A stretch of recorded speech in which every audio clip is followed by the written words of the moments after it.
cricket, right? When time and time again, people were bored out of their minds watching 5 days of Test cricket and like a whole day of ODI cricket. Now, the reason why World Cups are shifting to be held in the T20 format is evident. That's because in sports now become a form of entertainment, and what people want to watch and what people are going to watch, and the success of it is evident in the form of T20 World Cups. We support a similar model where we tell you that sports league, which pays this declining viewership, should adopt this form of modified versions of the game. What's our premise then to you?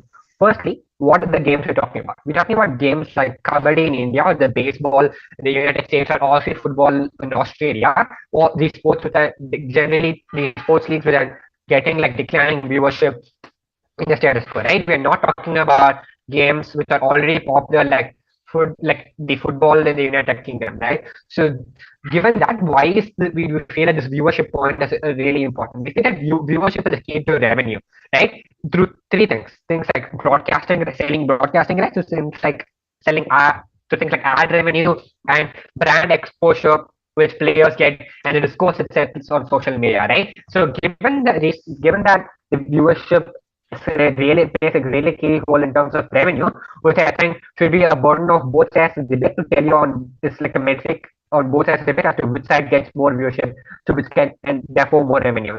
Why then would we feel that the short format substantially increases viewership and therefore revenue on our side? Firstly, we feel that the competition for like sports leagues and viewership in general is that other sports leagues and other sports leagues, other sports which have like which follow this modified format of the game and which are like a lot easier to follow. For example, like the T20 format of cricket is like something which keeps a lot of people occupied, and that's over watching like 90 minutes of football game in India, right? So the competition for a sports like the MLS in base like the MLB, the baseball league in the United States is called like other. So the way in which you solve the competition, you enter the very market they are in, right? So you try to like, though they have a first mover advantage, sure, what you then do is try to enter it and like try to like modify your game to adjust to what people's demands are. Because the reason why these games have like modified their games is because they are reflecting the people's demand. So owing to people's demand would then be a great way of fighting the competition which you have in status quo right now. Secondly, we feel that time is a major constraint, right? So where does the viewership come from? It comes from fans. It comes from experts and analysts who view this game time and time again. So given that time is a major content for all three stakeholders I just listed, sports, which now is a form of entertainment and competes in the form of entertainment, like you as an individual would much rather probably watch Netflix over a day of test cricket, like 5 days of test cricket. It's also a competition which keeps people face. So given that time of people is a major constraint, if it's a much shorter format of the game, which gets over within like 5 to 6 hours or like even lesser than that, we that then people incentive to view this game would be a lot higher, because in general status quo sports fans, we're talking about sports fans for the fans. Sports fans who are like die hard would watch these sports anyway, and people who don't like sports would not engage with it much. But we feel like people on the fence would still be pushed when the glamour and dazzle of the short format game, which we tell you there is which we tell you exists, is present on our side. Thirdly, and most important, if we feel that all the glamour and the glorification of a short form game, things like having half-time performances with great artists and generating more revenue that way, is a lot plausible when you have a shorter format of the game, because in a longer format of the game, given that time is a constraint, you simply don't have such things. This means that on our side, the viewership turnout increases a lot. Even if you don't want to watch the sport, you might want to watch like in an NFL halftime show, who watch a lot of people, like your favorite artists perform. So you turn up to the game, you buy the tickets, right? So given this, we feel that commercialization which is happening on either side of the status quo is far better than nothing. Therefore, viewership for these leagues substantially increases. Before moving on to my impact of this argument as POI from closing, I'll take it now. So saying none, I'll move on to what the impacts of this are. So given that we have engagement on 3 different levels, which is that you compete with your competitors in terms of the sport itself, in terms of the form of entertainment itself, we feel like on our side, viewership increases in a twofold way, right? Firstly, the viewership increases at the point at which the mass the fans engage with it now a lot more, and more streaming companies would want to bid for these streaming rights just because that this their screen time or something like isn't constrained. And secondly, in terms of sports players analyze themselves, they're more willing to engage in this form of a game due to things like management of injuries and management of game time, which is like a talking point right now before the FIFA World Cup and that.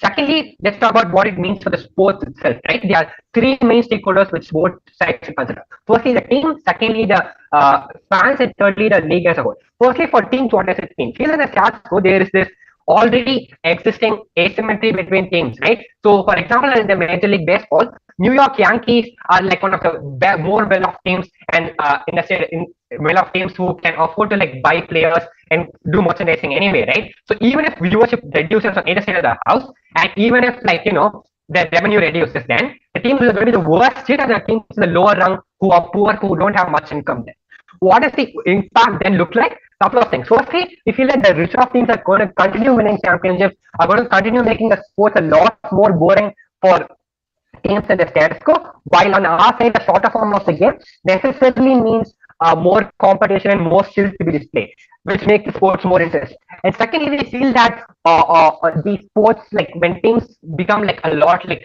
unable to cope up with financial burdens, they get like pushed down by the leagues to lower divisions, which we've seen happening in case of like less popular football leagues like in Serie A when teams got relegated because of financial burdens, right? So things like this happening is far worse on their side. Let's talk about fans and crucially, because firstly, in terms of ticket prices, they hike it up on that side when teams find it hard to make revenue due to declining viewership, right? So when it's a shorter form of game and more people watch it, we feel the ticket prices are a lot better. And secondly, in terms of stadium infrastructure as well, we feel that as a shorter form of the game, more and more people are willing to like engage with it. That's when like infrastructure as well is far better. When I say for all these reasons and many more, supremely proud.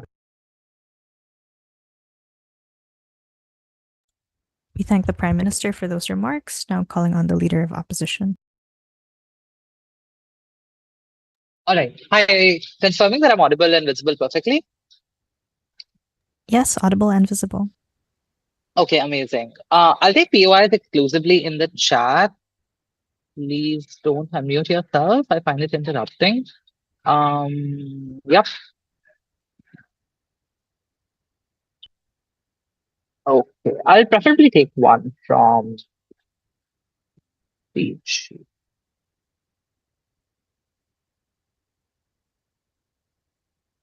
Yeah, just give me 10 seconds.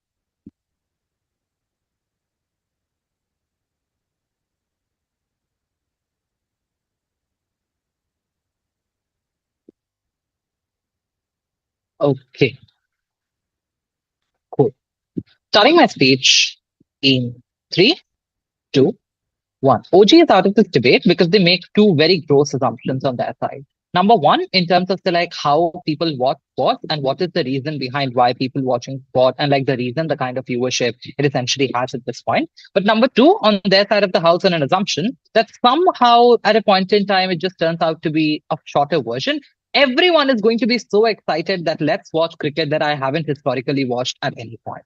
I'm going to break this down on two levels. Number one, in terms of like who are the group of people who watch sports at all points? We think historically we have seen that sports has been connected to like identities of individuals at all points, right? This has probably looked like in terms of say like football groups in the West or maybe cricket in Southeast Asia, wherein to a certain extent this is raised in a manner of connection wherein your father takes you to the stadium every weekend, or maybe in terms of say like going ahead and rooting you for like a cricket academy or learning how to be sports academy. It means that you're to a certain extent going ahead and having holidays when you have the like World Cups happening and the kind of worshipping aspect that essentially has towards select sports when it is worshipped as a religion. At this point in time, we need to understand that people who end up watching sports will watch sports on both sides of the house, regardless of the screen time that you have or regardless of the kind of durations that you go ahead and alter at any point.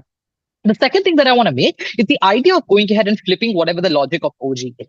We think on our status quo, we already have to a certain extent shorter versions existing of sports to begin with. This probably look like T20 World Cup also existing alongside T50 World Cup in cricket, which is agreed by OG, which means that Gov bench in its entirety has to justify what is the exclusive need of going ahead and taking it to like more and more shorter version that ultimately means to a certain extent it's going to be like incredibly bad. I'm going to go ahead and highlight to you number one in terms of why it is bad for players to begin with. I think to a certain extent, the shorter version of sports calls for more exploitation of towards the sports people and sports individuals to begin with. Why is this likely going to be true? Because of three reasons. Number one, this necessarily looks like that you're to a certain extent over exhausting yourself to go ahead and show all your possible iconic steps or the lofty shots that you can go ahead and play, even the kind of the shorter time that you have to go ahead and have in terms of the screen time. Number two, this also means to a certain extent your contracts are going to be an aspect of going ahead and having more over exhaustion. This automatically means that you're exposing yourself more and more towards like injuries to a certain extent, going ahead and playing on the tip at all ways. And this automatically means to a certain extent going ahead and putting yourself in like a lot more danger, because it automatically means that even in the shortest amount of time, you have to go ahead and garner the most amount of revenue and the kind of iconic steps that you go ahead and come up with.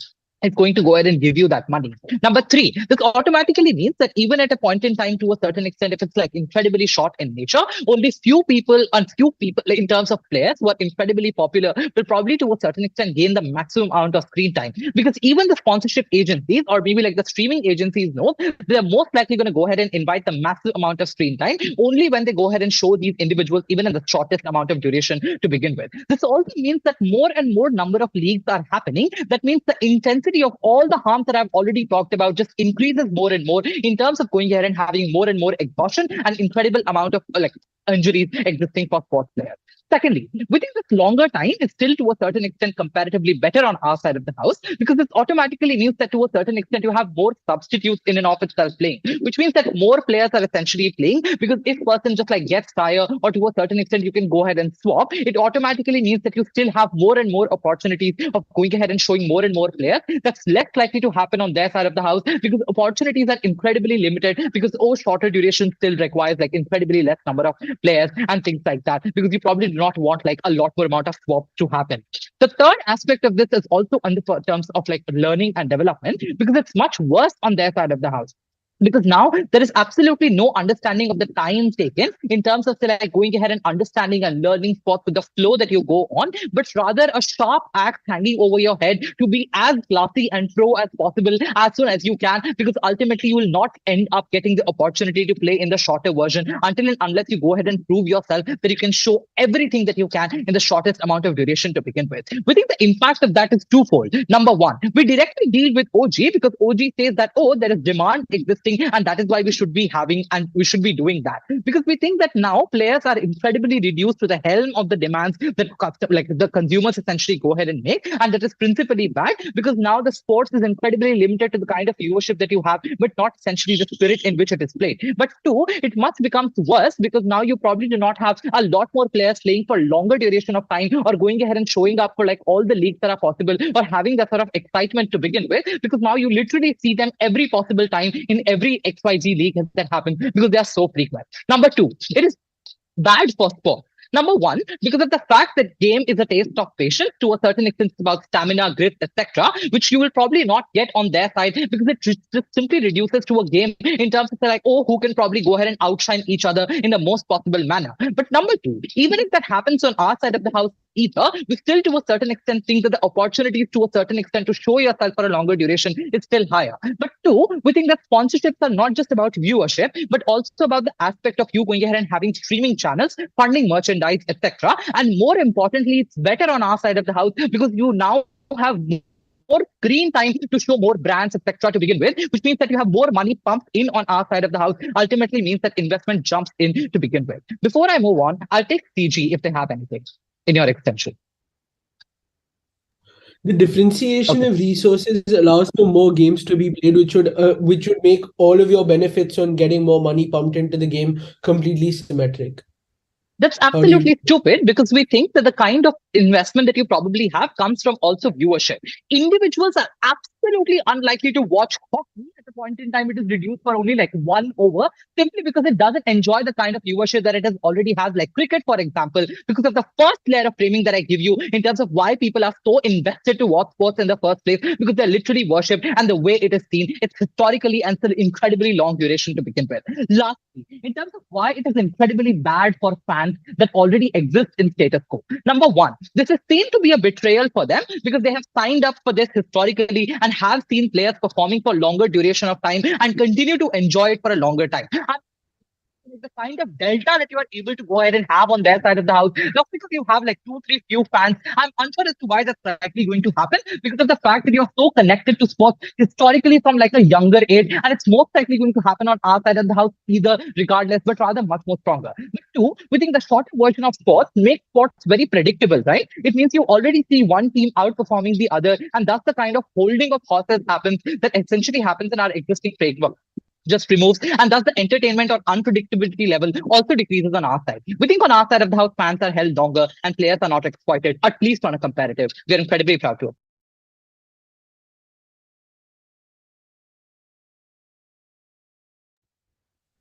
Thank you, LO. Now calling on Deputy Prime Minister. Hi everyone, am I audible? Yes, you're audible. Hi, I'm Gaurangi. My preferred pronouns are she, her. I will be taking POIs anytime in the chat box, anytime within the permitted time limit. Kindly do not unmute unless acknowledged. I will try to take a POI from closing preferably, if not then opening. Panel, I will count you down. Give me 10 seconds.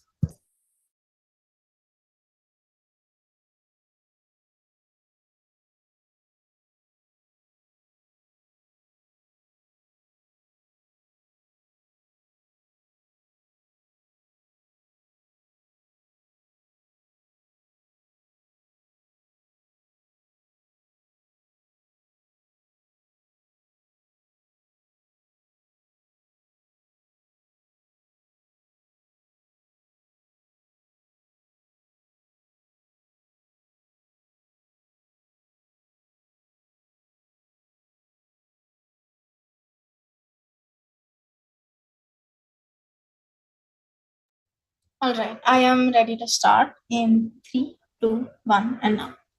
Anil, I will address the arguments made by opening opposition in like integrated to whatever Ganesh already brings to you, right? Like the two main questions for this debate is why is viewership important? And here opening opposition already does not like accept government fiat when the motion tells you that viewership has gone down, right? So when like 2 minutes of leader of opposition speech tells you that, hey, you know, the same people who were raised by their fathers to watch shows at every weekend will remain the same. They don't buy that government fiat, and their characterization on just asserting that viewership remains the same number of fans will watch it regardless of whether it's 90 minutes or 5 days. We think that they've not accepted our fiat, and their characterizations thereafter are a wash, right? So we tell you that first of all, viewership is declining, right? And what then do sports leagues do? Why is viewership important? And we think that all ancillary revenue sources for sports leagues always come back to viewership, right? We think viewership is the key driver of profit for sports leagues. After I tell you why this is the case, building on whatever Ganesh already tells you, we give you four stakeholders being the teams themselves, the fans, the leagues, and individual sports persons, right? First, why is viewership important? Number one, in terms of merchandise sales, right? The more people are watching your show, the more people are watching your games, the more individual affinity they grow for whatever players there are, and this is directly linked to viewership, right? Like even if it is your father who told you about football, finally when you watch that game, when you watch that match, when you watch whatever player your father tells you about, only when you have that individual interaction with the game, which is single-handedly and exclusively through viewership, and it is unmatched by any other form of interaction between players, between fans and games. We think that immediately through viewership you're looking at merchandise sales, right? And secondly, since viewership has gone down, panel, do not let opposition try to convince you that ad revenue will remain the same. Sure, ad revenue may be higher when you have 90 minutes to show 9 different brands, but when the numbers of that viewership has gone down, you have lesser advertising companies coming up to you, right? On the other hand, if you have higher viewership, which we will guarantee to you through short form versions of games, we tell you that ad revenue is higher even if you have lesser time to exhibit that ad revenue, because perhaps the form of advertising and publicity would change, right? So first we tell you on how merchandise sales is affected by viewership, on advertising revenue, thirdly on the popularity of sports players, right? Like if lesser people are watching hockey, lesser hockey players are famous. More people are watching F1, more F1 players are famous, right? Again, directly affected. And this I will also characterize to you what sports players, how they're affected on our side of the paradigm, right? And fourthly, you're looking at discourse on social media. Only when certain number of people and higher viewership has watched that game is there higher discourse on social media, which will then further have effects on all other kinds of revenue that sports league and individual players and individual teams will accrue, right? So with this impact of viewership and this analysis on how viewership is a key driver of profit for sports leagues, what then are our stakeholders, right? Our stakeholders, number one, our teams. How are teams impacted? First, I would like to address what opening opposition tells you in terms of how and why people watch sports. Sure, there is one niche area of people who have like a generational impact because it's a family thing, but there are most others, especially based in 21st century, based in the era of like Twitter, Reddit, where a lot of sports opinions are formed by people who don't even watch the games, right? Like they'll just watch the shorts, they'll watch the clips, and they'll form an opinion on that. They'll watch what the most famous sports commentator has to say about it, and they'll form opinions on that. When we think that viewership is also very affected by other aspects, it is important that opposition does not get away with purely characterizing the only target audience as those who have some kind of generational and like interpersonal attachment to it. We think there's a much larger target audience, and that much larger target audience brings about far more profit and revenue that I have previously characterized to you than what opening opposition targets, right? Then what changes? We think that the second you change the game from a certain amount, like let me take the example of cricket, from a 5-day format to like T20, the skills that are tested change, and this single-handedly takes away whatever opposition tells you in terms of over-exhaustion of players and exploitation of players, right? So, and this also takes away the predictability aspect, right? First of all, predictability is higher on their side of the paradigm, which is that if you have certain strong teams, Barcelona will continue to do well insofar as the format that is being played, it remains the same, right? But now if you change the format in which football is played, perhaps the focus will be on who can do more goals in a shorter period of time rather than a test of endurance and stamina. And while there is like these are mutually avouched, right? Like you can't argue which virtue is better to be tested in a game. We think that the second you introduce shorter formats of games, you are testing different skills and amending what is required of sports, which means it takes away predictability, which immediately increases viewership, because now conventional Real Madrid fans don't know how Real Madrid would do in the new format, right? Which immediately brings you more viewership, which brings you that degree of gratuitous like viewership that you require, right? So first of all, that is taken away. Secondly, there isn't over exhaustion because first of all, again, different skills, and secondly, it is literally on the comparative of prolonged play time, right? So now instead of players having to play cricket for 5 long days under like the exact focus of the entire world watching, for instance, the World Cup, you now have shorter periods, right? So we think that insofar as different skills are being tested, exploitation remains the same, it's symmetric on both sides, exhaustion remains the same, exists on both sides, right? What then does finally draw the nail into the head, right? Why is it important that we invest in short form versions? Before that, any POI from closing? So on your side, in your best case, even if you get more viewership of these sports, if all sports became shorter, you get less loyalty and it's also easier for you to be distracted. In these instances, how do you get more profit then? All right, thank you. So we think that sports leagues are not competing with other sports leagues, right? Sports leagues are competing with all other forms of entertainment. Why would I watch 90 minutes of a football game when I can watch a 15-second short clip of that on Reels, TikTok, right? Why would I, like, basically sports leagues are competing as a source of entertainment. That is the form of revenue that they are competing in. And therefore, insofar as that is true, when their viewership goes up, you're seeing this on the comparative of not continuing 90-minute games and how much viewership and loyalty you accrue then, because you understand that already when you are competing with other short forms of entertainment, viewership is going down, brand loyalty is going down, right? So the comparative already exists in the status quo. Here you just amend yourself to the new rules that exist, where you are competing with shorter forms of entertainment in the 21st century, where there is a reduced attention span. We think that single-handedly reducing this short form version of games for sports leagues fixes the issue of viewership and all the other drivers of profit that we characterized to you, right? So then what are the stakeholders? Ganesh already tells you how smaller teams will be worse affected if this is not shifted, because they will lose out on the revenue and viewership far more than bigger teams, which will now be able to exploit and perpetuate their superiority in that regard. Number two, fans, when leagues get lesser revenue, they will now rely on getting higher fees or lesser stadium infrastructure. On both sides, fans then have to suffer on account of this. On the other hand, when there are non-fans or like fence sitters or people who just want to know about it and have something to say, they get the opportunity to tap into that target audience. Like sports leagues tap into that audience the second there is short form versions, right? And thirdly, leagues, right? Again, leagues are compared to other forms of entertainment, and sports leagues as this form of entertainment with viewership as its key driver of profit does better on our side of the paradigm. And fourthly, with reference to sports persons, even if they have lesser cultural capital, we're not talking about Messi's and Ronaldo's. We think we're safe on both sides. We think that sports persons, the second their game is being watched by more people, their play is being watched by more people, and therefore that takes over whatever opposition tells you on however players are exploited, which is largely symmetric, but we take it on the delta. For all these reasons, very proud to propose. Thank you.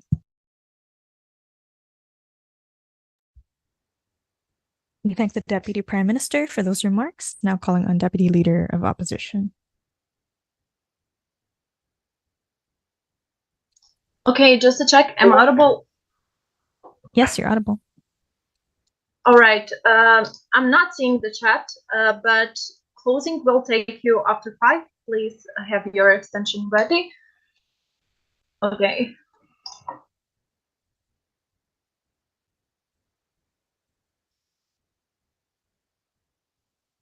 Starting my speech in 3, 2, 1. What I think the burden inside of this debate is to have, major investment into cheating the sports. What you have on our side of the house is the possibility of having shorter versions, but not investing money so it's damaging to the normal games and all of those kinds of things, and actively perhaps catering then to what perhaps OG might have on their side of the house. And I think our burden is to prove why this significant shift in the terms of how you have these leagues and actively having the trade-off of canceling normal leagues and all the normal rules for the leagues is the burden on the gov bench and generally inside of this debate. Now let's deal with whipping our case, and then the rebuttal will be integrated. First, what we gave you is the characterization of true and ultra fans. This is something that is very crucial because note that these are the fans that are viewing the sports even in the status quo.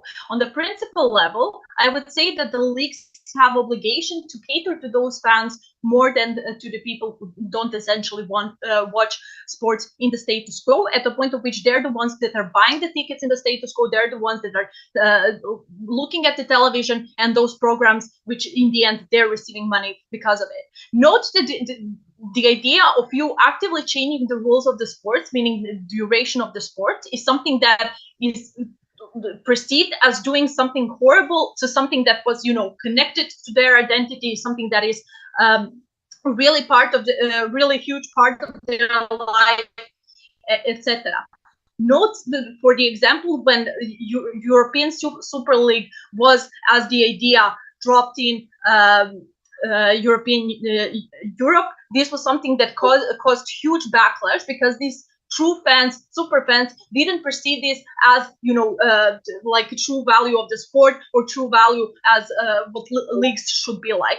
I think that this is the probable causation that will happen at the point at which you try to do with other sports as well. Why is this problematic? Note that these are the most vocal and passionate fans, meaning the media is likely to pick up onto their opinions, perhaps protest, like it happened in Liverpool for European Super League, etc. Meaning that what is going to be picked up by the media is negative perception overall. Note that this is one of the additional incentives why we won't have the plausibility of people actively engaging with this, given that the whole idea that is going to be there even before we have this being implemented is something that this is extremely negative, something that we should boycott, something that is really problematic. And also note that the boycotting of these particular fans is the biggest loss that these leagues can have. Note that these are the fans that are going to come to every single game, actively travel to other countries or to other cities to watch their favorite club play and actively buy tickets and bring profit to the club. You probably don't want to lose them because you will lose then a huge part of your income as a club or generally as a league that is happening. Now let's talk about the people who don't watch sports in the status quo. What the opening government says, they don't necessarily have time. They cannot necessarily, connect to it or something like that. We believe that these are the people that probably weren't raised with the same passion an emotional connection with the sports as the other fans. This means that they often, if they did watch sports and it didn't mean that much to them, so they continue to watch it, like even to watch to rewatch after the game if the game was happening when you were working or something like that. These people probably found substitutes inside of their lives, meaning to watch, I don't know, sitcoms, generally looking at the news, politics, international relationships, etc. I'm not sure why these particular people that already find a satisfaction, or how do they want to waste their free time, and this is something that fulfills them, are likely to be swept with something that is perceived as negative in the terms of the sports. So probably this means that this is not necessarily safe investment, but to note that even if you have a certain amount of people to cater to, this is something that happens still on our side of the house. If you have like one league that is shortened, rather than having vast majority of them being shorted. Now let's talk about the training exploitation of the players. Note that in the terms of the vulnerability, this perhaps might be the most vulnerable actor inside of the debate. Note that it's not necessarily about you will have protections, you won't have exploitation. This is completely new field, meaning that you don't necessarily realize what are the physical implications that are happening at the point at which you have on an intense level matches. At that particular point, even if you have the best possible incentive from the coach, this doesn't mean that you have research and generally historic overview of what's happening at the point at which you have them every single game. Note that our analysis around how you less likely to have substitutes and how you're less likely to have more players given that they don't tire up if you have perhaps match of football that lasts 30 minutes or something like that, is something that completely adds to the idea of the intensity that is going to be used and the uncertainty of the damage that it does to the people, meaning that this is something that is more likely to happen. Also, you don't have public pressure given that it is not common knowledge until the consequences arise, meaning that they're likely to be fucked up. Now let's talk, before I go on CG, POI.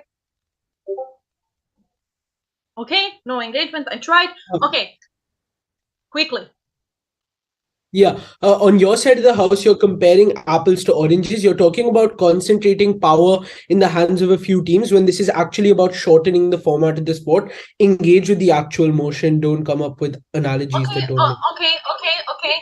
I will now show you the trickle down. Note that the government bench has a burden to prove that you as a super fan of perhaps, I don't know, Liverpool, you're likely to watch someone like Dinamo from Zagreb just based on the fact that you like perhaps football. Note that this is not necessarily true, meaning that if you're a fan of one game, you will be, of one club, you will be connected to that club. This means for these particular clubs, when you have the investment, not being invested in those like shortened versions, you can actively have junior leagues. You actively scout players from other smaller clubs, and this is how you get the trickle down of these most vulnerable individuals, the players that are yet to come to see, the ones that are going to have some kind of a chance. Note that if you have unrecognized club, you're not going to have the viewership even of the shorter game for that particular club. And this is also where is the comparative with the sponsorship.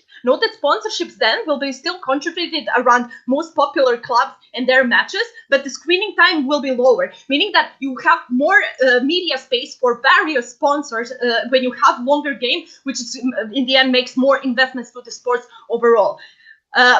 Simply based on the fact that we do cover and protect most vulnerable actors, and we essentially prove you that you have some sort of sustainability, please vote over.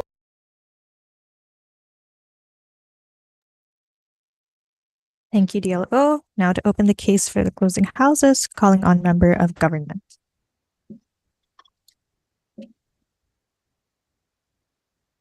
Hi, am I clearly audible and visible? Yes, audible and visible. Awesome. POIs in chat, please.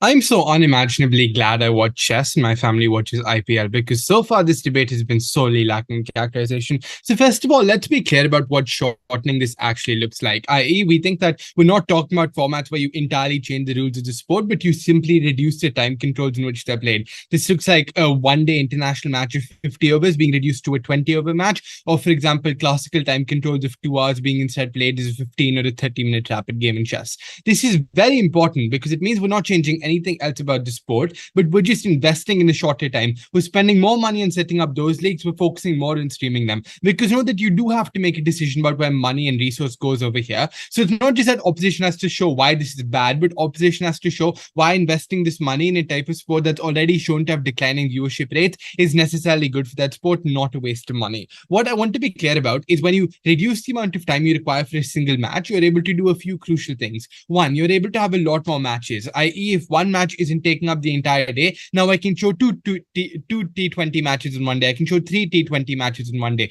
But it also frees up resources, because the same amount of umpires, the same amount of stadiums are not being used to only do one match, but now they can be used for more matches, they can be used for more teams. Leagues grow in size, or the number of matches increases, because instead of playing 5 classical games, each which takes like 8 hours, playing like 20 rapid games, which each take like 30 minutes, is far easier to do, so you can have a lot more matches. This is all very important framing.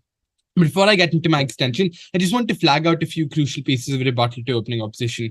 First, on their big claim about, well, fans will get mad. I don't have a connection to sport because, like, it's 5 days long. I have a connection to sport because Virat Kohli hitting 2 sixes and winning with the last ball left in the over makes me happy. I don't have a connection to football because it goes on for 90 minutes. I have a connection because watching Messi score the greatest goal of his life brings me joy. You have an attraction and attention to these sports for bigger reasons, i.e. that you're connected to exciting things happening within it. You're connected to moments of sport, to specific athletes, to the joy of winning, to the feel of the game playing, not to specific amounts of length. So this is unlikely to be something individuals are mad about when it doesn't change the core element of the sport, but instead, as I'm going to prove, makes the sport more exciting. But you know what? Fuck it. Let's buy what they say and say that, well, we have connections to this. Here's the problem. People still can't watch because, one, it's an immense time commitment. These aren't 90-minute football matches. These are all-day long matches between two teams, which means that it requires a ridiculous amount of time to watch. Nobody can sit down and watch that much. They have work, they have school, they have 10,000 other commitments, so they don't have the time to watch. But second of all, these matches are far more boring. And note that this argument is going to immediately put us over opening government, in that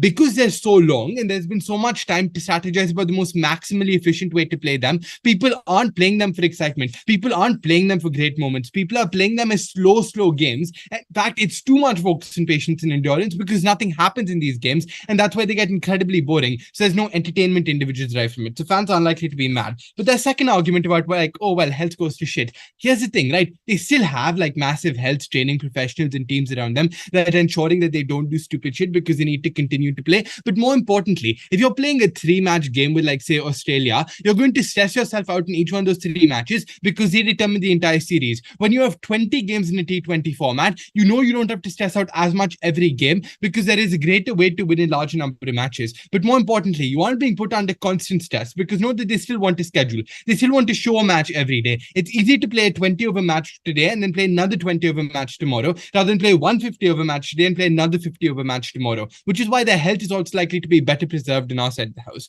With that out of the way, I'm getting more directly into my extension. First of all, how do we structurally make sports more exciting? Here's the thing. Opening government claimed more people watch because it's shorter. Fair, but like the bigger reason people watch is because they're invested in interest in the sport. Why is this likely to be true? Note that when we reduce the amount of time that the sport can be played in, it pushes individuals to take more risks. It pushes them to make more exciting plays. Now you want to garner as many runs as quickly as you can. Obviously, caveat over here, you're not doing this in an unhealthy way because you still need to be able to play in tomorrow and day after's match. So what this means is that people are more likely to play. Things are likely to happen faster and things are likely to happen with a great amount of energy. You're more likely to take risks. You're more likely to make good shots. You're more likely to have exciting play. This is crucial because it means that there's a lot more energy and excitement within the sports now. Things are happening quickly. Things are happening rapidly, and those are results people can immediately see and be tied into. That's important because that means that the sport becomes a lot more exciting than it currently is, because note that in long-term formats where viewership is declining, the problem is it's really boring. So when you're able to make sports more exciting, this is the massive benefit because lots more individuals are now... Did the ads drop out?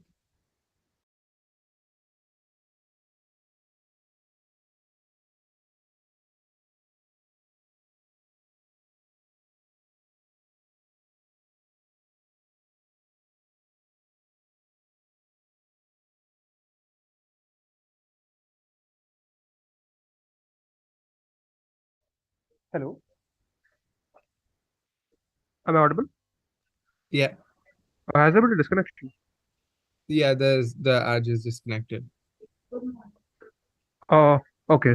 So according to the policy, we have to wait for a little while.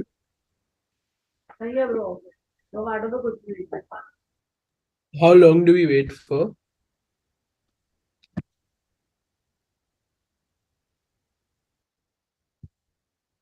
We have to wait for about 2 minutes. Or actually, in this case, it's a chair, so we'll have to wait for 3 minutes.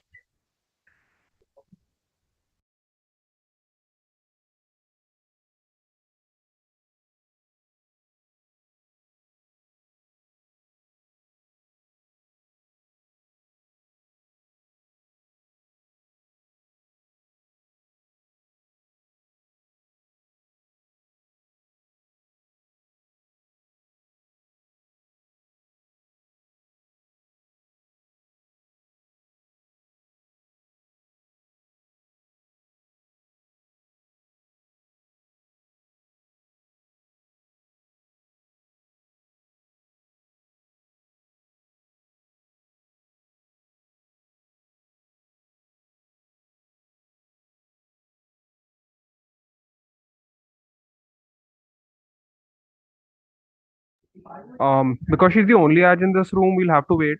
We're trying to get back in touch with her.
OC, do we have any intimation on how long the chair will take to reconnect?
Hello, testing. Can I be heard? Yes, Yep. you're audible. Oh, thank you. So sorry about that, guys. There's currently a typhoon in my area, so my power just went out.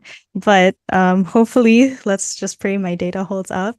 Okay. I also only realized now that I think the panelists' internet also kind of conked out. So sorry about that delay. Okay. So, member of government, if it's all right, I would have to ask you to kind of rewind a little bit. I believe the last thing I heard was discussion about like less pressure within a season because of the number of games. So if you know, This was in which part of the response. that was. Sorry, Sorry, did you hear me transition to the extension, or this was before that, right? I think that was right before that. Okay, so time-wise, where was that? Sorry, I didn't quite take note of exactly where you were. Yeah. Started like I think- 4. Mhm. Okay. Cool. Restarting in 3, 2, 1. So because there are less games within the season, it's far easier for these sports individuals to, for example, be able to play one game tomorrow and then be able to play another game tomorrow, rather than playing 150 over game right now, then another 50 over game then, which is why their health is just likely to be far better on our side of the house. With that out of the way, I'm going to move directly into my own extension, and I already gave a lot of characterization for this earlier. First of all, as to why do we make these matches structurally so much more exciting? Because know that the problem right now is that people don't want to watch because people aren't invested or interested, because nothing exciting is happening in these games. When you reduce the amount of time they can be played in, individuals have to play riskier games. They have to chase out for more runs. They have to chase out for more overs. They have to take those risks, and that creates a lot of entertainment. But crucially, and this is flipping what opening opposition told you, this creates a lot more unpredictability, because now there's that element of chaos and there's that element of surprise, and there's capacity for that underdog to win. So games will become incredibly more exciting, and this is very important because it means that lots more individuals are now likely to watch. So everything that opening government told you about increased viewership and all of the benefits that come from that directly stem from this mechanism, because we showed you why people are likely to watch. It's not a matter of time. They have other options to watch as well. We make it entertaining. Before I move on, I'll take a POF from opening. I just have one question. If you say that you have more games being played on your side, that automatically means that you turn out to be more monotonous and people can hop into it. As opposed to on our side of the house, when you have like more celebrations happening, more continuous matches, in terms of say, like individuals still being excited for one match to be organized in like a week or so. We have like 25 different teams playing in one league, like the IPL. So it doesn't matter whether you're free in the morning or free in the afternoon or free at night. You have an exciting match that is going on at that time. You have different teams that you can root for. And this directly segues into my next point about extension, which is that we're able to have a significantly greater differentiation of resources, in that if it's the same 3 stadiums, you aren't dedicating each stadium to one match the entire day, but like 2-3 different matches can be played in each stadium. And this is really important because it means lots more individuals can be included in the sport. Lots more people have an opportunity opportunity to play, lots more sponsors can be involved because lots more matches are being broadcasted. And this is crucial because it means so much more revenue comes in, but it also means so many more people are able to break into the sport. So many more individuals have the capacity to play at a high level and have the capacity to be scouted more. But this increased revenue also means that this directly transcends into ground level development, because now if there are teams coming from Kolkata, Gujarat and Bangalore as well compared to all of the other parts of the country, that's when you're more likely to have investment in culture sport in those places as well, because now they see their team represented over there, so they're more willing to provide support, they're more willing to develop that sporting culture. This also means that you're able to trickle down money into these areas, so there's an increase in sporting culture, more institutions, more academies, more scouting camps can be set up over here. And this is crucial because it means we're able to spread the accessibility of sport considerably. And it's also important because when you have it in a short form, that means it's a lot more accessible for individuals to be able to play themselves, because not everybody has the time to play a 50-over match with their friends, but everybody can play a T20 match with their friends. And that's important because more people on the ground are able to engage with the sport, which means that they're likely to be more invested in watching the sport. So we're able to develop the culture of the sport and spread it across a lot more and increase accessibility so much more, but more importantly also provide more viewership by creating more exciting sport. I could not be prouder to propose. All right, thank you so much, member of government. Now calling on member of opposition. Hi, am I audible? Yes, you're audible. Okay.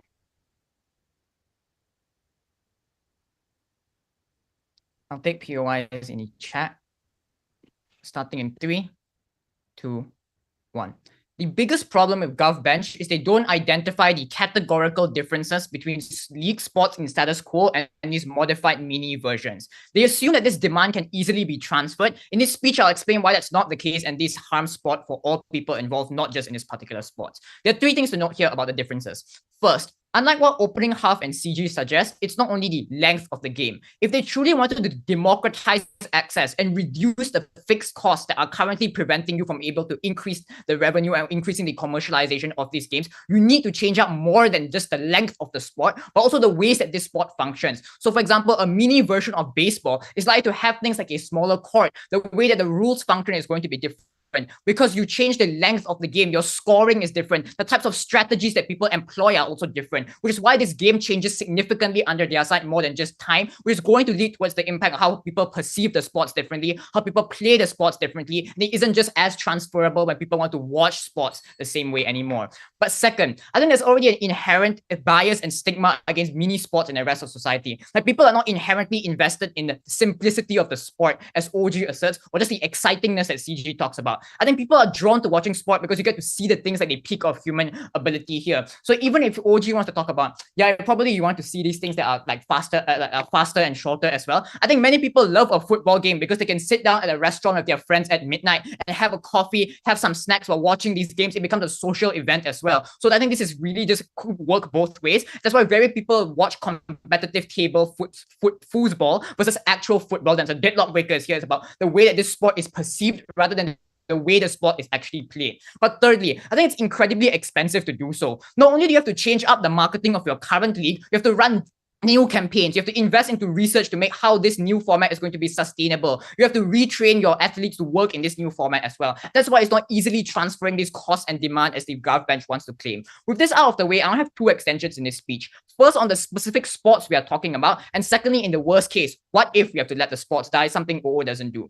First extension is the exclusive importance of certain sports leagues. So broadly, no one else in the debate has identified what are the types of sports we are talking about. I think why is it going to be these types of sports, or even if not all of them, most of them are. So first, I think it's sports that are important to cultural or national identity. You don't have an absolutely huge viewer base right now. Things like rugby in New Zealand or badminton in Malaysia, where they're likely watched by people of that identity specifically, or just like fans overseas or diasporas around the world. I like to have an interest in this. But secondly, it often looks like things like women's sports, which are traditionally already smaller and are just up and coming then. Even if at a certain point they were likely to have more sports, I think people have spent less doing sports in the times of like COVID because they have other entertainment venues. But I think people are moving back towards sports then.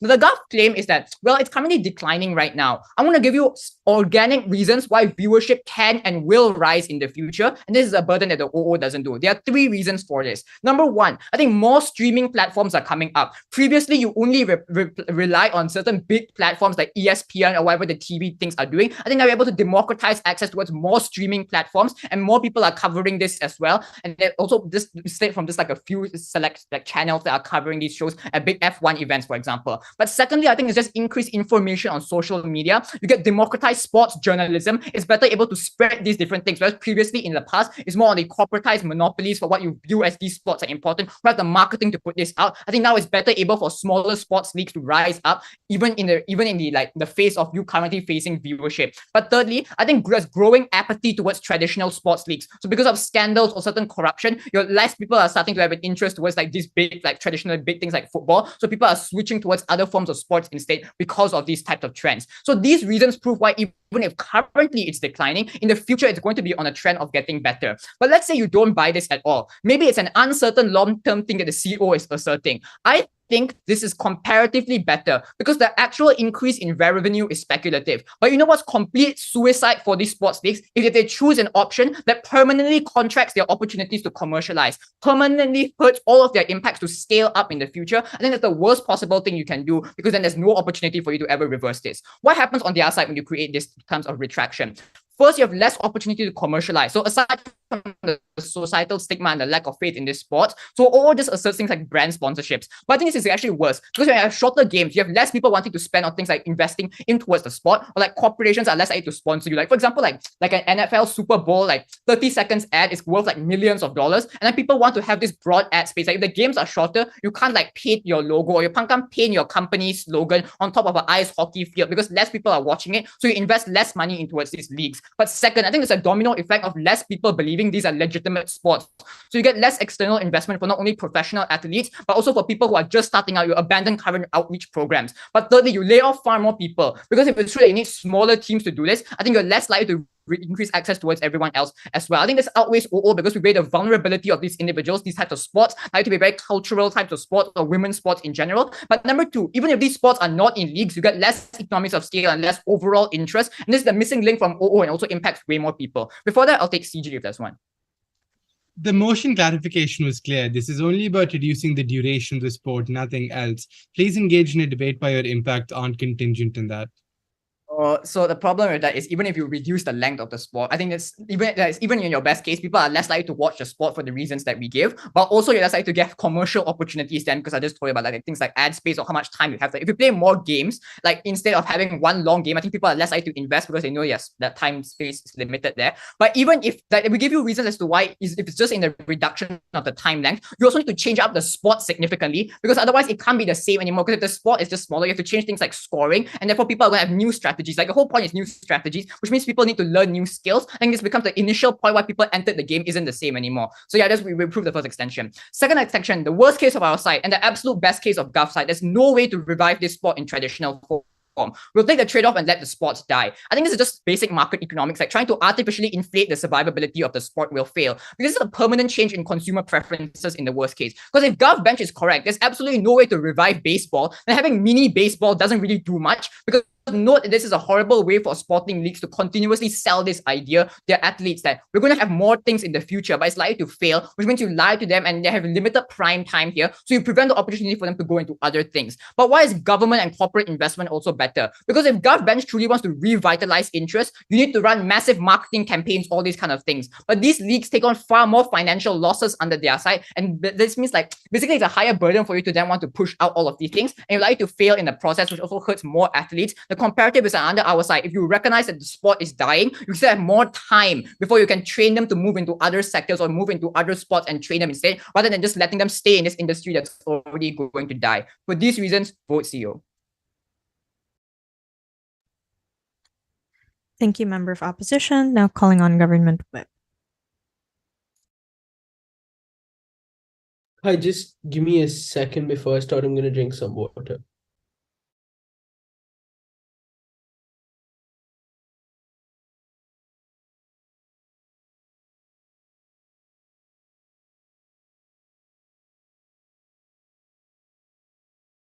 Hi, am I clearly audible and visible? Yes, you're audible and visible. Thank you. Just give me a second. As far as POIs are concerned, I'll take one around the 5th minute, but please put them in chat.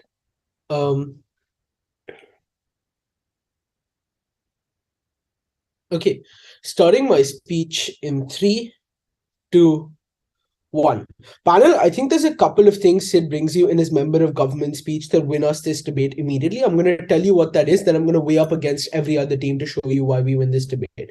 First of all, this debate has been extremely confusing, so let me bring it back to where it's supposed to be, right? Literally, a clarification tells you that these modifications that are made to the game are made so that the game lasts a shorter duration as compared to the original version. I think that clarification alone knocks CEO out of this debate, in that their entire case is contingent on them claiming that the rules of the game change, the strategy changes, you have to retrain your players, all of that. We think since all of that falls down at the point at which that exists and that framing comes out straight in OG, and that's accepted by every team in this debate except CO, we think they're out of this debate on that alone, right? But I'll still engage with them later, right? What does Sid bring you in terms of our extension? We think there's like 3 clear parts of our extension, right? First is in terms of how there's a differentiation of resources, which creates greater scope for the sport to be played. Additionally, in terms of you can play more games in a fixed amount of time, you can reduce, since the duration of the game is shortened,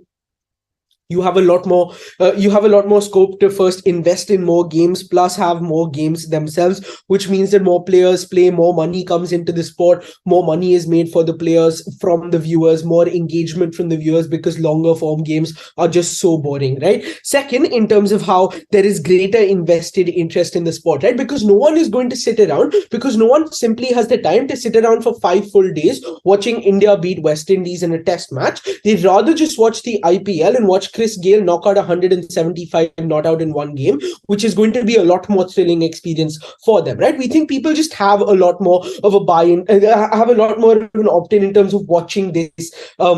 Just they have a lot more incentive to watch these shorter form games, right? But furthermore, we think the third thing that we have in our extension is in terms of how we improve things like scouting, we improve things like viewership, we improve things like relatability to the sport for people who are playing it, right? Because you can't go ahead and play, like Sid tells you can't go ahead and play a 50 over game with your friends, right? You can play a 20 over game with your friends because it's a lot more relatable. It's a shorter form. That means people are a lot more likely to play it. We think that's where we take this debate, at the point at which we have these 3 clear extensions, but like closing op literally refuses to engage with them across their entire speech, right? But first, let's take out OO from this debate, right? What do we get from OO, right? First of all, the key ideas we get from them is the idea that, you're going to put a lot of stress on players and you're going to cause undue pressure. We think Sid proves to you why players have a lot more incentive to play in this, because now they can actually test their skills out in a shorter format. But furthermore, in terms of how this gets more viewership, and that also attracts players, right? But the second thing, and Sid completely flips that in member, right? But the second thing that OO says is that, you know what, a lot more people will stream these games now, even if they're in the longer format, which means more people are going to view them, which then CO claims that they mechanize. I'll deal with that entire claim, whichever team you credit it to, it goes out of this debate, because panel, more streaming platforms does not mean more viewership, right? No matter how many streaming platforms stream a particular show, not as many people are going to watch it just because it's on different platforms, right? We think interest is what draws people to a specific sport. That means that regardless of whether a test match is streaming on Hotstar, Amazon Prime Video, and Netflix, we think the amount of people watching it is going to be symmetric on either side. It's actually going to be worse on their side of the house, actually. It's not going to increase because more people are streaming it. Just because a match is being played on 4 channels doesn't mean everyone watching, everyone's going to watch that match now, right? We think that's a mismatch there on their side, right? But additionally, we think there's a couple of issues with OO's case, right? Because OO comes up in DLO and they sort of relate this idea of shortening the format of the game to concentrating the power of the game into a couple of hands, right? And what that does is that they bring up that entire claim around they bring up an entire claim about how this is going to be akin to like creating a European Super League where there's just a couple of powerful teams that are going to steal everything from the smaller teams, right? We told you that moving and investing into this shorter format of the game is going to create greater viewership for you. We told you that what it's going to do is invest more money in, and there's going to be a lot more teams anyways, which means that, like Sid characterized you, and we think what that's going to do is it's just going to create a lot more scope for healthy sportsmanship. There's going to be a lot more scope for healthy sports. We don't think it's akin to concentrating the power power of the sport, like power of money and all in a couple of teams' hands. It's not like the European Super League, like the DLO continuously related it to, right? But additionally, let's talk about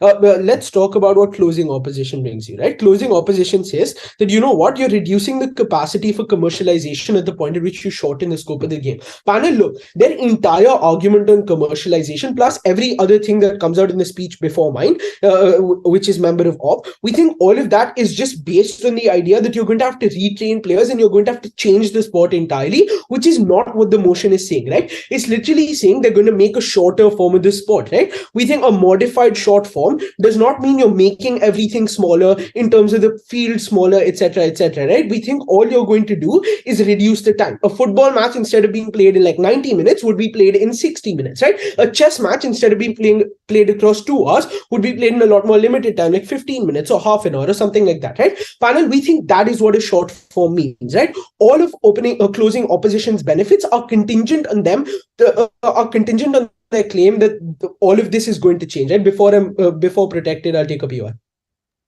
Assuming they rebut backlash, fans are often connected to specific clubs. Best case scenario for GAV is fan batching those shortened versions. Less of a sponsorship, less of a trickle down to junior leagues and unknown clubs where bigger clubs get new players.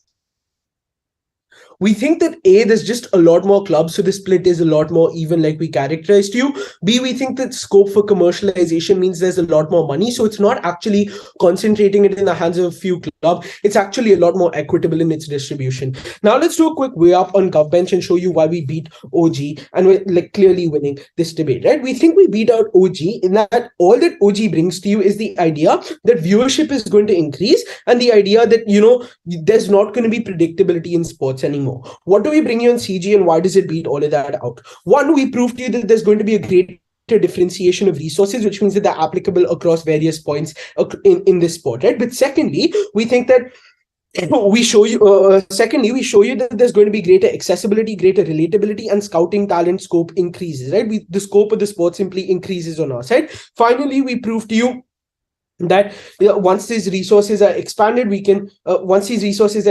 people also have invested interest in the sport, which is going to make it more and more exciting. All that OG does to you is claim that there's just going to be no more predictability. We mechanize that for you. We show you why OO's counterfactual is wrong for these reasons and so many more. CG.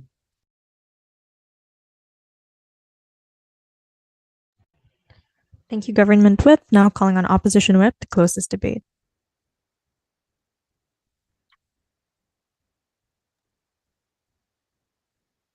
Okay, once again, POIs in chat. Starting in 3, 2, 1. The largest reason why CO decisively takes debate is because no one weighs who specifically is important and what the types of things that are going to change under this model. Why is the extension here winning? I think we're the only ones that directly engage with the government policy by proving a comparative about why they're likely to get better in the future right now. Likely more streaming platforms are going to be rising, where you get more forms of journalism and coverage of these things, and why traditional sports leagues are then going to like stop having as much viewership anymore, which is why you like to transition towards watching other sports instead, because of the constantly changing preferences of these people, which is why even if it's currently declining, it's on a trend of getting better in the future, and why this specifically benefits lots of people who are within like minority groups are going to be part of these forms of sports specifically. But I think we are also the only team in the debate that deals with the worst case here, because we never set up the burden for ourselves to completely change up this sport and revitalize it again. I'm proving here why, assuming that's the burden, this is going to happen. But even if it's not, we proved to you why in the worst case where we had to let them die, it was going to be better under our side, on how we get better investment into other forms of sports that are not this particular sport instead, and what is better benefits the welfare of athletes when they know they aren't being lied to, when there isn't a marketing campaign that tells them that this is going to revitalize this industry in the future. That's when you're better able to predict how their career is going to go and take the steps that's necessary to defend their own self-interest then. And this is important here because the rest of the teams rely on you actually increasing the revenue of this. Like doesn't really, but I think GovBench largely deals with the assumption they're going to suddenly create these forms of huge revenue for the sport, and that's going to save the industry then. But noting, if all of their framing is true, that people already have a decreasing interest in the sport, I don't know why just suddenly making the game like 50% shorter is going to drastically change their interest in this sport. It's presumably going to be true that people don't like the format of a certain game or don't have any loyalty or connection towards the players, then you shortening the game isn't going to make much of a difference, which is why this extension specifically deals with that context. It's about people who are already going to die. I think we'd rather just let them die rather than a Hail Mary form of action that isn't going to have a large impact in this debate. So let's deal with the CG case then. First, I think CG doesn't have any magic framing or silver bullet extension here. In fact, I think it's extremely derivative of the opening. It's like the exact same impact of people watching getting more revenue. But let's deal with the contention they refuse to give up. You can't let them get away by saying, the motion clarification says the sports matches are shorter.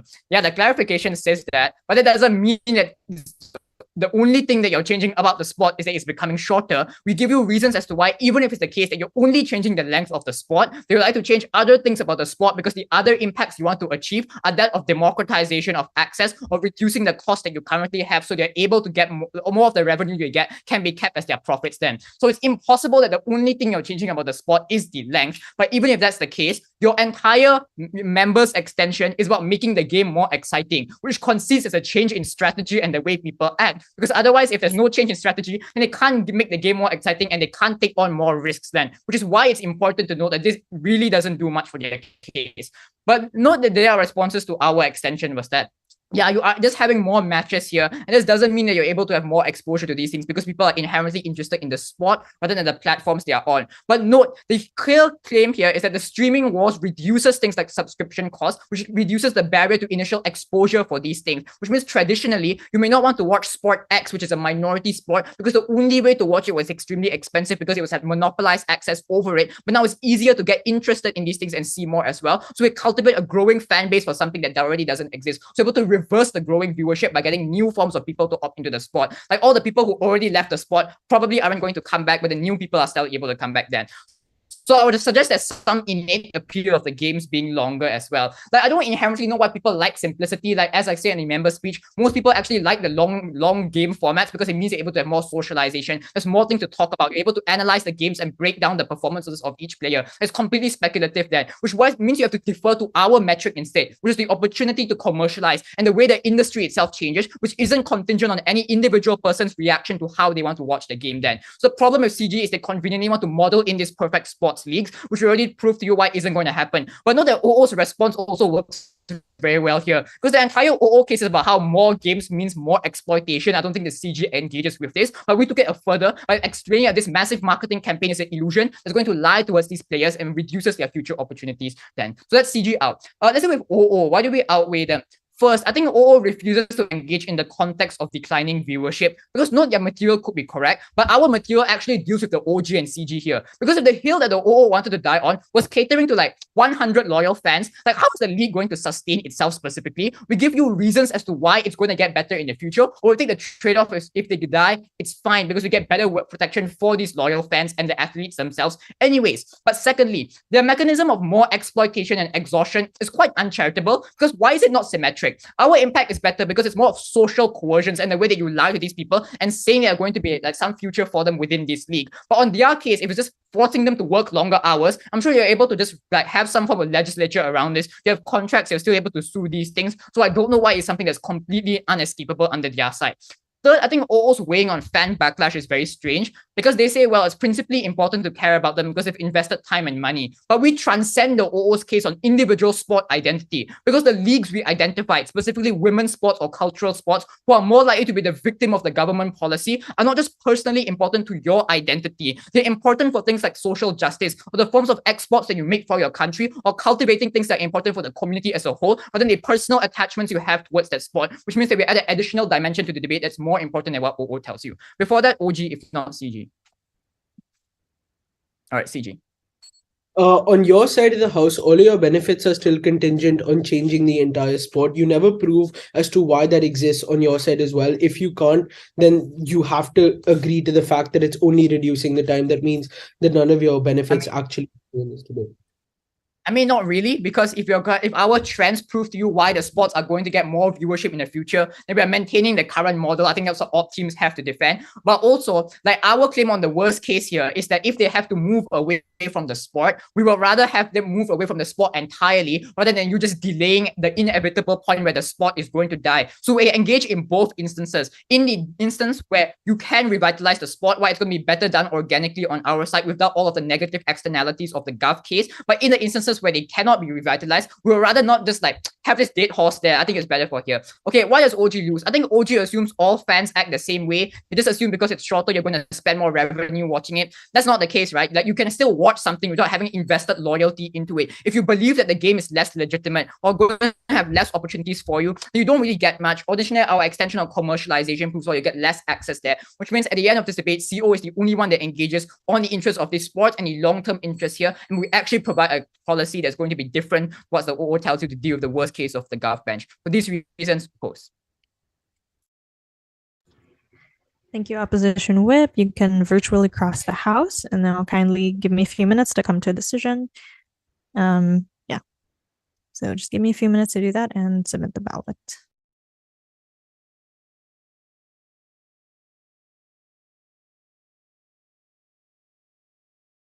Thank you, everyone. Thank you, everyone. Good debate.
I need to say some more.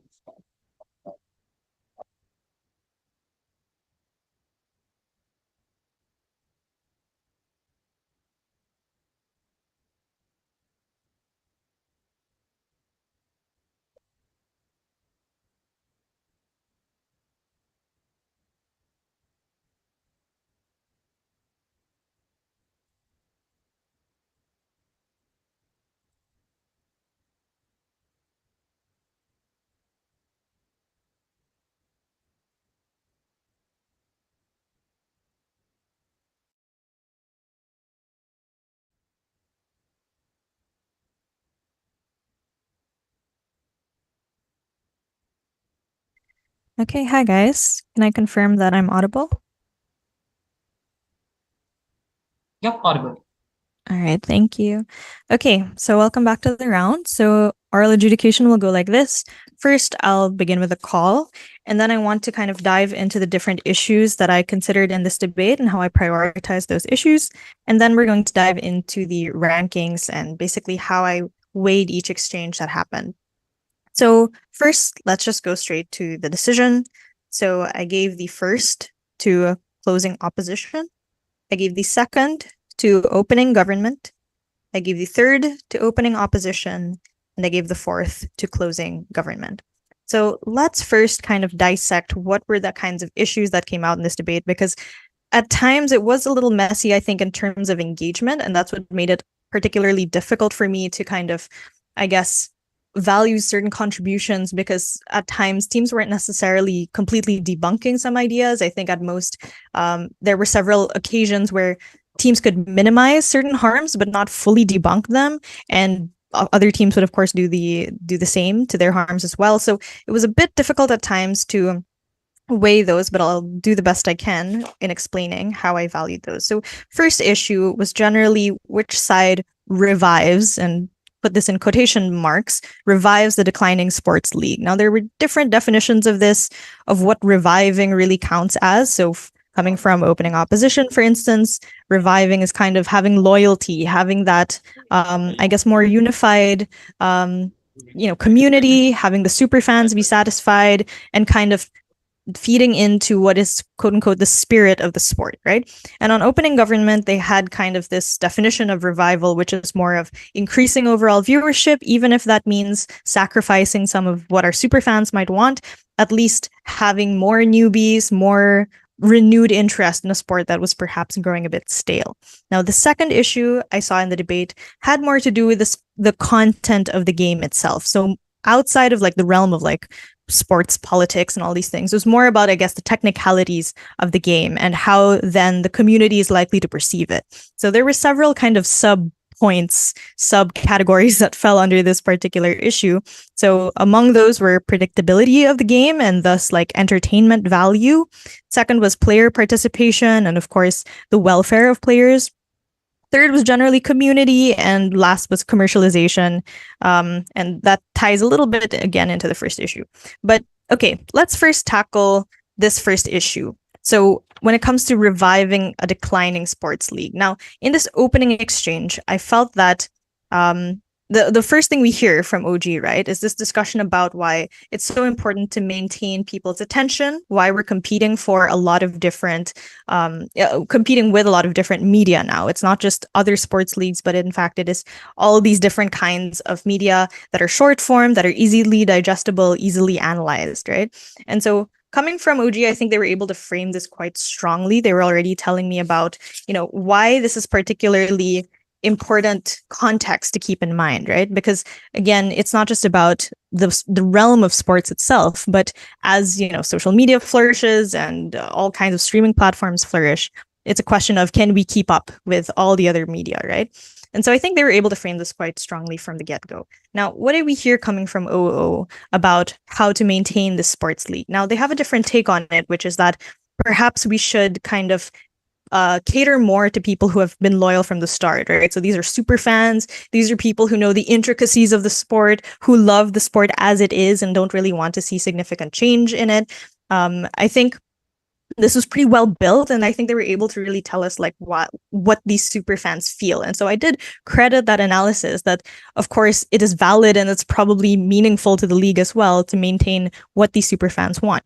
Now, the question I did kind of have even at the end of this exchange though was, are super fans and these loyal, dedicated fans, are they really enough to keep the league afloat? And I think this was kind of the somewhat missing link coming from OO that I really would have liked to hear more about, because while I don't dispute that super fans are important and that they have a certain role in the community, I think given the context that was set up pretty strongly, I think from OG, about generally how these people are, they're a minority still, even if they are very passionate, they probably can't produce the same revenue that new fans and new people with a newfound interest in that sport probably could, right? And in the same way, they probably could not generate the same sponsorship interest and things like that. And so I felt like this was where I needed to hear a bit of a stronger response from OO with regards to, again, does that loyalty I guess, translate to actions or showing up more often? Does it mean that if they see this league in decline, will they show up more, or are they going to contribute in other ways, right? So I think that was still unclear to me even by the end of that exchange. And I really think this was kind of the main exchange that happens in the opening houses. And so for that reason, I did feel that OG took it slightly over OO, because they were kind of able to explain to me like why, again, why they theorize that viewership has gone down. I think they gave very clear examples as to why, but secondly, why this could potentially increase that overall viewership. Now, there was another secondary discussion about players' welfare that happened in the opening houses. Now, this was a discussion about, will players necessarily exhaust themselves more? Will they put in too much effort because there's so many games? If it's like a short form game and you have more games in a season, honestly, I think at some point this did kind of become a wash, because I think while, OO set it up that way, and then OG kind of responded by saying that, short form will likely test these different skills. That response wasn't really fully substantiated either, but I also wasn't sure why suddenly there is so much demand for these athletes to like work significantly harder if it's just because it's a short form. There was a discussion about on OG about how players want to be put in the spotlight, but given the framing that government gave that there'll probably be more games anyway, even if it is short form, or because it is short form, it kind of balanced out. I felt like the harm kind of neutralized, and it wasn't really, I don't think either team was really fully winning it for me, that either these are going to be so overexploited people or that they'll be treated quite well or kept safe from harm. So that issue was a bit more of a wash for me, didn't weigh too much into the decision. Now, let's move on to the second issue, which was mostly about like the content of the game. And this is where kind of closing houses really come in and engage the most. But before that, to conclude the first issue, CO also had, I think, some contribution in this particular issue, which is that there was this analysis, and I think it was quite well built, was this discussion of an organic increase over time. So they were telling us like their theory as to why, one, it declined to begin with. So maybe it has to do with COVID, maybe it has to do with how inaccessible a lot of these sports seem to be. But they gave us some, I think, pretty reasonably compelling trends, such as more streaming platforms, more social media coverage about different sports. And sometimes even if it's more pop culture kind of coverage, it does kind of still translate to attention for the sport. So they were kind of able to give us that theorizing as to why there might be an organic increase over time anyway, in which case maybe this kind of strategy wouldn't even be truly necessary. Now, granted, this was still somewhat speculative and it isn't fully proven, but I did think it provided some reasonable contribution to this particular exchange, and I did credit them with that. Now, moving on to issue 2, right, with regards to the content of the game. Now, this is where closing houses really come in. And from CG, we hear about how this will be a more exciting game, right? Because it's shorter, because maybe some of the rules might have been like a little shifted, or at times they were also saying that it'll pretty much be exactly the same. The point was that these players would have to kind of employ new strategies, take more risks, and kind of, I guess, like, because of the pressure of the time constraint, right? This would suddenly kind of make people want to give people more of a show. Now, I felt like the building of this particular argument was still somewhat lacking. I wasn't necessarily sure what the logic is in the player's mind. Like, why suddenly do you want to show off, or why suddenly would you put in extra effort to like do things that are like iconic or things like that? Is it just because there's a small window of time? Because there were also parts in the argumentation where closing government kind of talks about having, like, let's say 20 games in a season rather than like 3 games, in which case it feels like the benefit of a shorter game is kind of diluted anyway, because it kind of adds up still in the end to a similar amount of time. So I wasn't really sure if that benefit really gets achieved to the fullest extent. Now, what did we hear then coming from closing opposition? I felt that they were able to, from opening opposition, there was actually a POI talking about more hype because there's fewer games. It makes it a bit more meaningful. So this was promising. I also did credit them with this contribution. I think it did make sense that if you have fewer games within a season, you're more likely to kind of get hype for it, make an occasion of it, kind of see other people and all of these things. And this was further, I think, mechanized and fully fleshed out by CEO, where they talk about social interactions, community building, and how that's kind of something that you can only really do if these are few games and if they're quite a bit longer, right? So they were kind of willing to take on the harm of, okay, maybe they're a bit more predictable, but is that necessarily such a terrible thing, right? Because for a lot of people, the appeal of sports, and this was how they framed it, isn't necessarily just like, I guess like watching the game itself, but it is also the community that you kind of build around it. And I found this to be reasonably compelling because you do see it to be true in pretty much any sport you see. People love to talk about it, analyze it, dissect it, and watch it all together. And if you have fewer games that are quite a bit longer, it's more likely you can make an occasion of it and kind of maintain that community dynamic, right? And I think this was, for me, more compelling of a contribution in terms of this social interaction and like the dynamics of the league itself compared to the contribution I think we heard coming from OO. So while I did again appreciate the ultra fan analysis, I did still think that CO was kind of able to give better reasoning as to why, for average fans who are just probably, average Joes, like maybe not overly committed, but for average people, that is a value that you would want to preserve. So I was reasonably compelled by that. And I did think that that was like a good way to extend the debate and deepen it further. Now, why again in this exchange did I feel that kind of CG kind of got the shorter end of the stick? The reason was I felt that a lot of the material coming from CO was still unresponded to. So for instance, especially this part about how shortening these games leads to fewer opportunities to commercialize and this makes the sport even look less legitimate to sponsors. I found that to be pretty compelling as well, given that this was a discussion kind of happening all throughout the debate. And I felt that CG wasn't able to really come up with a strong response to this.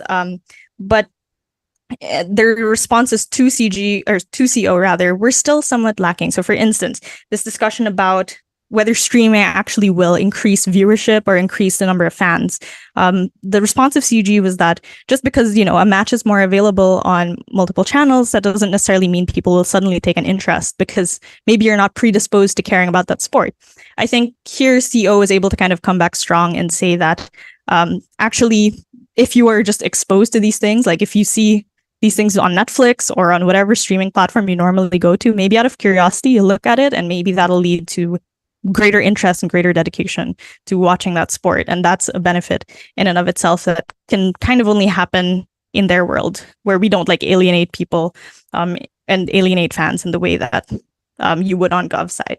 So I felt like that was, again, to an average person, reasonably persuasive. And I really kind of just needed to hear more, I think, from CG in particular about more unique contribution regarding like, let's say, the dynamics of this league, because mostly what I heard were things like, for instance, what is appealing to fans, or why matches themselves will structurally be more exciting. And I think, again, it was on CO. They were kind of able to deconstruct this and say, it's not just about the structure of the round or of the match, and it's not necessarily just about excitement. There are a lot of ways to generate excitement around certain sports, and it's not always even the content of the game. Like sometimes nothing can happen in the game and fans will still find a way to get excited about it because of the multitude of reasons that they care about that sport. And so again, I felt like in that particular exchange, I think CO was able to kind of take it over CG. And for those reasons, I felt that